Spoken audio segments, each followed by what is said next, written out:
Welcome back to learning pathway. आज हम वर्क सेकंड के इंग्लिश लैंग्वेज का फिगर ऑफ स्पीच को कंटिन्यू करेंगे। जैसा कि आपने देखा प्रीवियस टाइम में सिमिली को लिया हुआ था, उसी को टाइम ज़्यादा वेस्ट ना करते हुए आगे के ज़्यादा से ज़्यादा टॉपिक फिगर ऑफ स्पीच के कंप्लीट करेंगे। तो स्टार्ट करते हैं मेटाफर से। मेटाफर, यहाँ पे मैंने मेटाफर के साथ में मेंशन कर दिया रूपक अलंकार।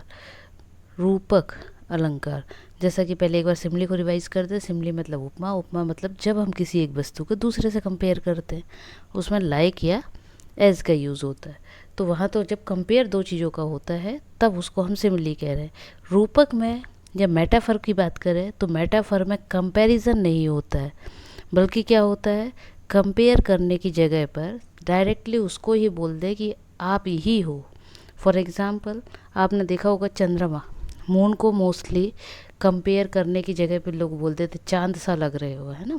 आज चांद जैसा लगा दिया तो सिमिली हो गया, और सीधा चांद ही बोल दिया तो मेटाफर हो जाता है।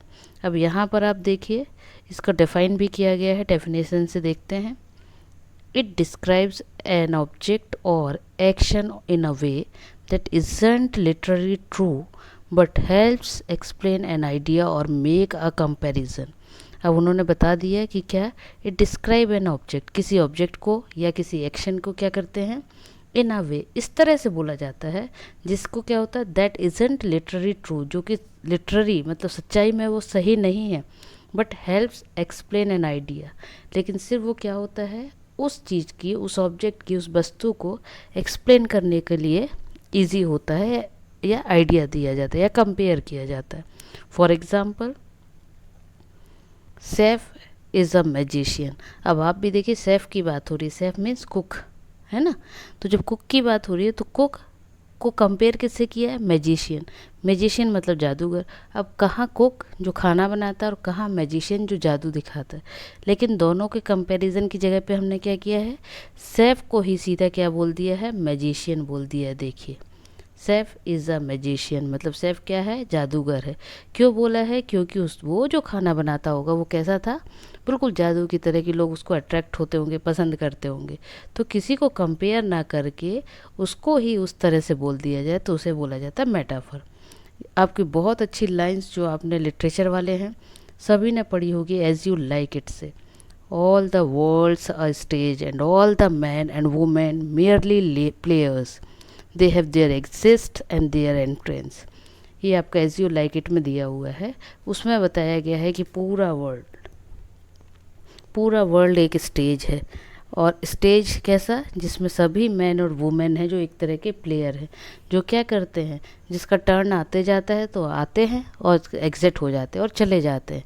लेकिन एक्चुअल में यहाँ पे क्या बताना चाह रहे हैं, यहाँ किसी स्टेज की बात नहीं हो रही, यहाँ ह्यूमन बींग्स की लाइफ की बात की हुई है, जिसको बहुत ही अच्छे तरीके से स्टेज वे में उन्होंने क्या किया है, कंपाइल किया है या एक्सप्लेन किया है। आई होप समझ गए होंगे अब आप कि मेटाफर क्या होता है। एक बार फिर से बता दूं, मेटाफर में कंपैरिजन नहीं होता है, बल्कि उस पर्टिकुलर ऑब्जेक्ट को ही सीधा डायरेक्टली बोल दिया जाता है, तो उसको मेटाफर बोलते हैं।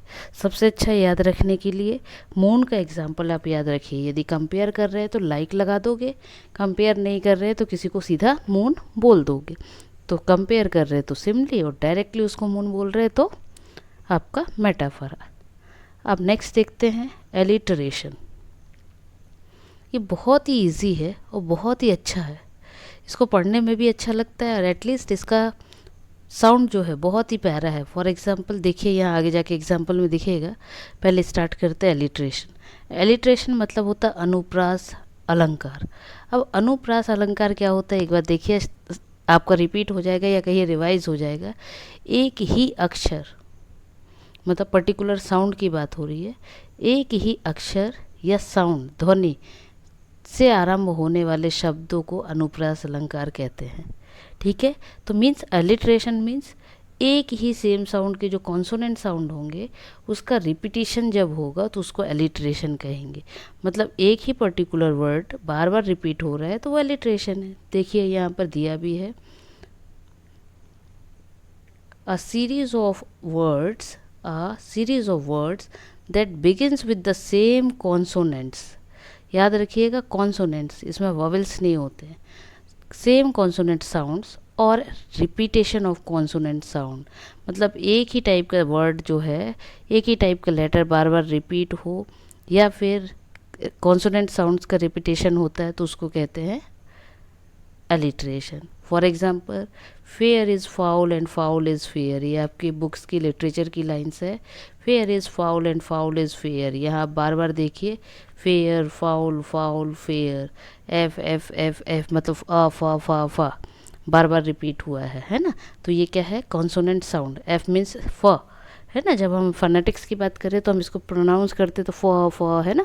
तो वही यहाँ पे दिया हुआ, फेयर फ, देन अगेन फाउल. तो जहाँ पे एक ही सेम साउंड का वर्ड को रिपीट करते हैं then it is called alliteration.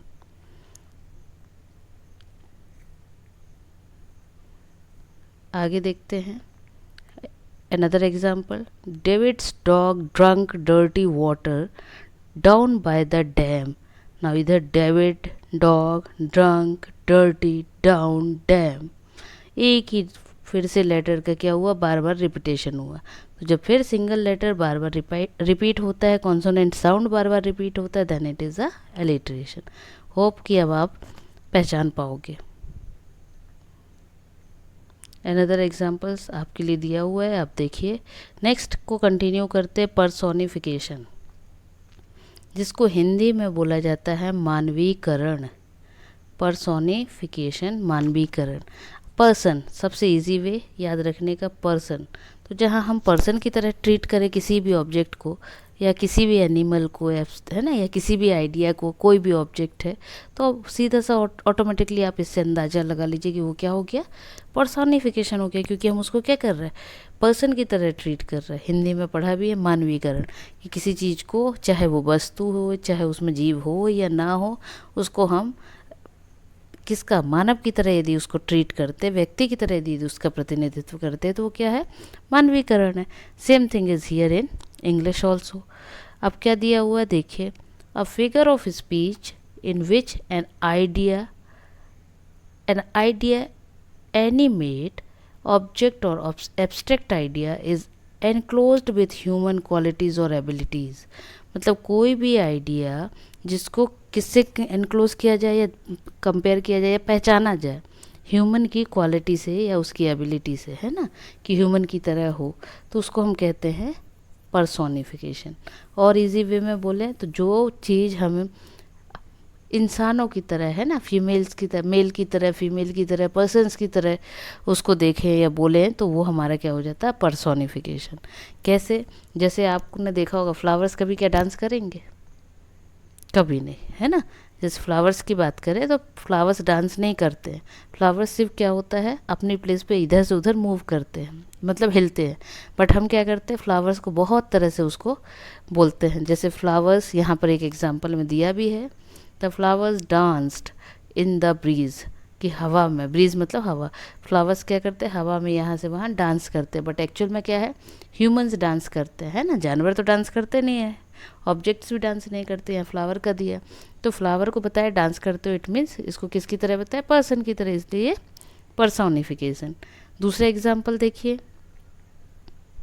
Mumbai is a city that never स्लीप्स. Mumbai देखिए, आपको भी पता है, एक वस्तु की बात हो रही है, एक जगह की बात हो रही है, जो अपनी जगह पे स्थिर है, उसको कहीं से यहाँ से वहाँ या मूवमेंट नहीं हो रहा है.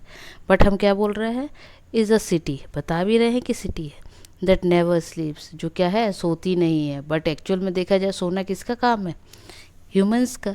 यहाँ पे हम ह्यूमंस की क्वालिटी को क्या कर रहे हैं, मुंबई के लिए बता रहे हैं, जगह के लिए बता रहे हैं, इसलिए क्या है, पर्सोनिफिकेशन है. अब देखिए, थोड़ा सा और इजी करने के लिए मैंने यहाँ मेंशन कर दिया, हाउ टू फाइंड पर्सोनिफिकेशन. कैसे फाइंड करेंगे, तो when an authors employees the use of personification, they assign human characteristics to non-human beings in animals, objects और abstract ideas.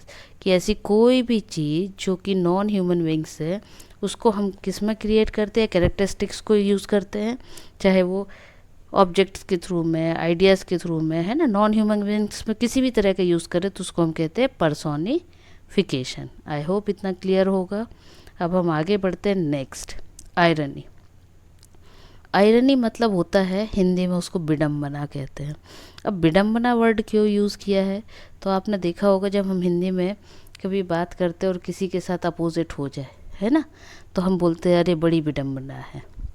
जैसे सबसे एग्जाम्पल देखिए, आसपास आप बहुत बार यूज़ कर लेते हैं। फॉर एग्ज़ाम्पल जैसे किसी का नाम राजा है, बट कोइंसिडेंटली या बाय विडम्बना का ये आयरनी एक्चुअली वर्ड यूज़ होता है। उसका अपोजिट काम है कि मालूम चला वो भीख मांग रहा, तो क्या होगा, आप उस समय पे तुरंत बोलेंगे ना, अरे बड़ी विडम्बना है, नाम तो रखा गया है कि राजा, लेकिन काम क्या है। तो वो जब हम इस तरह के वर्ड यूज़ होते हैं तो उसको हम कहते हैं आयरनी। आयरनी कैसे पहचानेंगे, पहचानने का तरीका देख लेते हैं। एन अनयूजुअल और unexpected part of a situation etcetera that seems strange और अम्यूजिंग, मतलब ऐसी चीज़ जो अनयूजुअल है, मतलब बिल्कुल सोचा ही नहीं होगा, है ना, ऐसा वे ऑफ स्पीक, ऐसी चीज़ें जिसको हम सोच नहीं सकते, एक्सपेक्ट नहीं कर सकते, और वो सिचुएशन सामने आ जाए, इस तरह की कोई स्ट्रेंज टाइप की सिचुएशन, तो उसको कहते हैं आयरनी। और अदर वे में देखा जाए तो a way of speaking that shows you are joking, मतलब या तो इस तरह से देखा जाए कि जिसमें हम क्या करते हैं, जोकिंग वे में किसी को बोलते हैं। That mean the opposite of what you से, मतलब वही जो अभी मैंने एग्जाम्पल दिया कि आप जो बोलना चाह रहे हैं उसका जस्ट अपोजिट, तो उसको भी आयरनी कहते हैं। एग्जाम्पल आपका विलियम शेक्सपियर को देखिए, ये बहुत अच्छा एग्जाम्पल है। इट्स अ आयरनी, कैसे, birth and death, birth and death dates are the same, मतलब उनकी जो बर्थ है और डेथ है उसका जो डेट है वो सेम है ना, तो ये क्या हुआ, एक तरह का आयरनी हो गया। पायलट को देखो, पायलट आपको पता है पायलट का मीनिंग ये होता है जो ऊंची उड़ान भर पाए, लेकिन यदि उसको डर लगता है तो a pilot has a fear of Heights, कि मतलब जो पायलट है उसको किससे डर लगता है, हाइट से, तो इससे बड़ी आयरनी या जोक क्या हो सकता है ना। अब next, police station being robbed, मतलब पुलिस स्टेशन में ही चोरी हो जाए, डकैती हो जाए, तो ये क्या कहलाते हैं, ये इस तरह के जो जोक्स होते हैं जो अनकंडीशनल होते हैं, या कहना चाहिए अनएक्सपेक्टेड हो, अनयूजुअल हो, तो इसे कहा जाता है आयरनी। अब आयरनी में एक चीज़ और है, आयरनी में टाइप्स होते हैं। अब टाइप्स क्यों बोला जा रहा है, क्योंकि आयरनी क्या होता है, 3 टाइप्स की होती है। One is dramatic, another one is situational, and third one is verbal. अब ये आयरनी को 3 पार्ट्स में जो डिवाइड किया है, चलिए इसको भी थोड़ा सा शॉर्ट में देख लीजिए। इसको पहचानना बहुत इजी है एक्चुअल में बोलें तो। जब आपके एग्ज़ाम में आयरनी से रिलेटेड, इसको आप रीड कर लेना, शॉर्ट में अभी मैं बता भी दे रही हूँ। आयरनी से रिलेटेड जब भी आपको क्वेश्चन आएंगे तो आप देखिएगा वो जो कंडीशन होगी जस्ट अपोजिट होगी। अपोजिट कैसे होगी, फॉर एग्ज़ाम्पल किसी के बारे में जो बात हो रही होगी वो उसकी जस्ट उल्टा हो रहा होगा, है ना, कैसे उल्टा, जैसे अभी मैंने बोला एक कि जैसे राजा नाम है बट काम क्या हो रहा होगा, भिखारी का हो रहा होगा, है ना। या फिर कुछ कंडीशन ऐसी होंगी जिसमें क्या है, जैसे अभी शेक्सपियर का एग्जांपल दिया कि शेक्सपियर का डेथ एंड बर्थ दोनों का ही डेट सेम है, तो अब सोचिए कितनी, मतलब यदि उस हिसाब से देखा जाए तो उसमें यदि पर्सन आगे जाके उसको कुछ करना चाहे तो क्या करे, क्या सेलिब्रेट कर पाएगा, नहीं, आयरनी हो गई ना, विडम्बना हो गई, क्योंकि क्या बोल के करेगा, उसका बर्थ बोल के करे या डेथ बोल के करे, तो नहीं, करने में कितना कम प्रॉब्लम होगा, है ना, या मतलब हेजिटेशन होगा, या क्या ऐसा ट्रीट करे, क्या बोले, वही चीज़ इसको उसी तरह की चीज़ों में आयरनी कहलाता है। देखिए dramatic irony, this occurs when the audience और reader knows what is ironic in the situation but the character doesn't know it's a predicament. वो क्या बताना चाह रहे हैं कि हमको तो पता है कि मतलब देखो ड्रामेटिक मतलब जब आपने देखा होगा कोई चीज़ पढ़ रहे हैं, जैसे फॉर एग्जांपल बुक पढ़ रहे हैं, ठीक है, अब आपको इसके आगे में पता है कि क्या होने वाला है, बट क्या होगा, जो पढ़ा रहा है वो उसको प्रेडिक्ट ही नहीं कर, मतलब जो पढ़ रहा है देख रहा है वो प्रेडिक्ट कर पा रहा है कि आगे क्या होगा। तो इस तरह की जब कोई चीज़ होती है तो उसको आयरनी कहा जाता है, कि मतलब ऑडियंस को पता है बट उसके बाद भी क्या है, चल रहा है, रीड कर रहे हैं, सुन रहे हैं या देख रहे हैं, है ना। Example, if a person were to say I am so glad that I wasn't in the car. देखिए एग्जाम्पल कितना प्यारा है कि यदि कोई पर्सन बोले क्या, I am so glad that I wasn't in the car accident only to be involve in a car accident moments later. यदि कोई पर्सन ऐसा बोला, अरे जो एक्सीडेंट हुआ उस कार में मैं नहीं था, और उसी समय वो एक्सीडेंट हो जाए, तो इस तरह की ट्रेजेडी है, आयरनी इसको ही बोला जाता है ना, कि जो सोचा है, जो नहीं, अनएक्सपेक्टेड और सडन वो आपके साथ हो जाए। सिचुएशनल आयरनी, तो ऐसी आयरनी जिसमें क्या होता है, this is when the opposite of what is expected to happen occurs, मतलब जो सोचा है उसका जस्ट अपोजिट हो जाए। एग्जाम्पल बहुत प्यारा दिया हुआ है, कैसे, जैसे अभी एक बताया था रॉबरी वाला, कि पुलिस स्टेशन में ही रॉबरी हो जाए तो, है ना, वैसे ही another example, as a fire station were to be burn down, this would situational irony as there is the building which is meant to protect from fire। मतलब यदि ऐसा कुछ हो जाए कि हम जिसमें बोलें कि आयरनी क्या हो गई, कि हमने सोचा कि हमको किससे क्या है, फायर स्टेशन जो है, फायर स्टेशन किसके लिए जाना जाता है, कि फायर से बचाने के लिए, और वहीं आग लग जाए तो इस तरह की जो चीज़ें होती है इस कंडीशन को कहते हैं सिचुएशनल आयरनी। होप क्लियर हो गया होगा situational. Verbal irony. Verbal irony means it is used when a person wants to express something using speech which says the opposite of what they mean। मतलब कुछ ऐसा जो पर्सन चाहता है बोलना लेकिन उसका मीनिंग अपोजिट हो। फॉर एग्ज़ाम्पल, जैसे जनरली अभी है, इस वेदर में हम लोग क्या करते हैं, बहुत गर्मी लग रही है, बट हम सभी लोग इसके लिए वो वर्बल आयरनी में ही एग्जाम्पल आएगा। बट आपसे कोई पूछे कैसा लग रहा है तो क्या बोलते हैं, अरे बिल्कुल शिमला जैसा लग रहा है, मज़ा आ गया। बट आयरनी क्यों बोल रहे हैं, क्योंकि जस्ट अपोजिट है, बिल्कुल हीट लग रही है ना। तो इस तरह की कंडीशन को क्या बोलते हैं, वर्बल आयरनी। होप 3 आयरनी पूरे टाइप्स आपको क्लियर हो गए होंगे। नाउ द लास्ट, आज के लिए जो टॉपिक है, अभी फिगर ऑफ स्पीच कंप्लीट नहीं हुआ है, बट लास्ट वन इज़ आज के टॉपिक में, ताकि आपके सब मिक्स ना हो, हाइपरबोले। बहुत इजी है, इसको ज़्यादा बताने की ज़रूरत नहीं है, फिर भी मैं बता दूंगी, क्योंकि बहुत ही इजी वे में यदि आपको वर्ड याद हो गया तो आप कभी लाइफ में नहीं भूलोगे। हाइपरबोले, हाइपर, देखिए पहले तो बोले का मतलब ही हिंदी वाला ले लीजिए, बोलना। हाइपर मतलब इतना ज़्यादा कि लोग सुनना ही पसंद ना करें, इरिटेट हो जाए कि अरे ये तो कुछ भी बोलता है, जिसको हिंदी में बोलते अतिशयोक्ति, हद से ज़्यादा एक्स्ट्रा बोलना, बताना, बढ़ा चढ़ा के बताना। अब देखिए उसको और इस वे लाइन्स में भी देख लीजिए, अ वे ऑफ स्पीकिंग, मतलब इस तरह से बोलना और writing that make something sound better, more exciting, dangerous etcetera that is really is.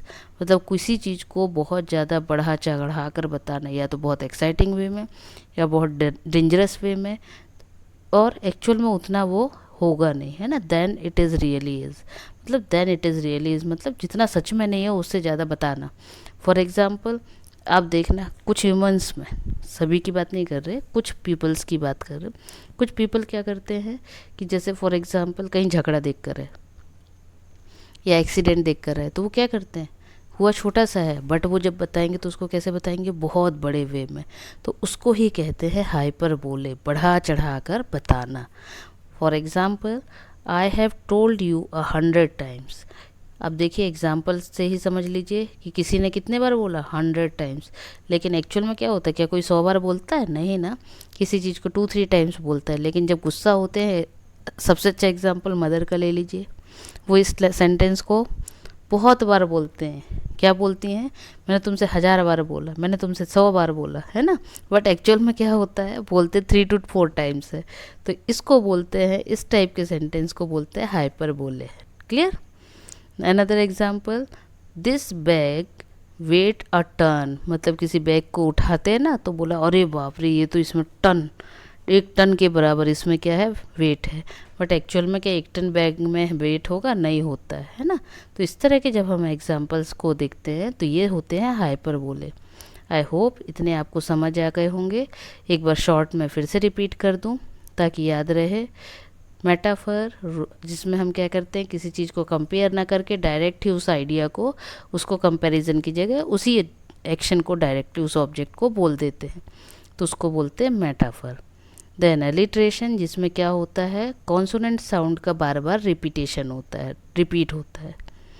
फिर देन उसके बाद पर्सोनिफिकेशन, जिसमें क्या होता है, पर्सन की तरह ट्रीट किया जाता है, उसकी क्वालिटी, ह्यूमन की क्वालिटी के हिसाब से सेंटेंस को देखा जाता है या बोला जाता है, या किसी अदर ऑब्जेक्ट्स को बोला कहते हैं, तब उसको पर्सोनिफिकेशन कहते हैं।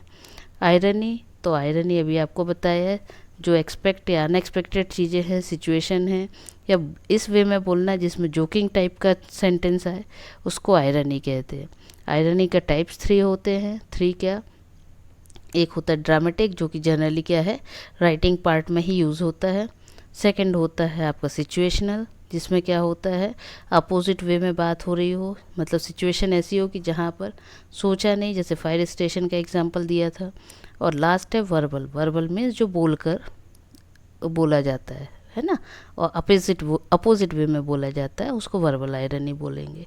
लास्ट इज हाइपर बोले, मतलब हद से ज़्यादा बोलने वाला, अतिशयोक्ति, बढ़ा चढ़ा कर बोलने वाला, तो उस फिगर ऑफ स्पीच को हाइपर बोले बोलते हैं। आई होप इतना आपको क्लियर हो गया होगा। आज के लिए इतना ही। Bye bye.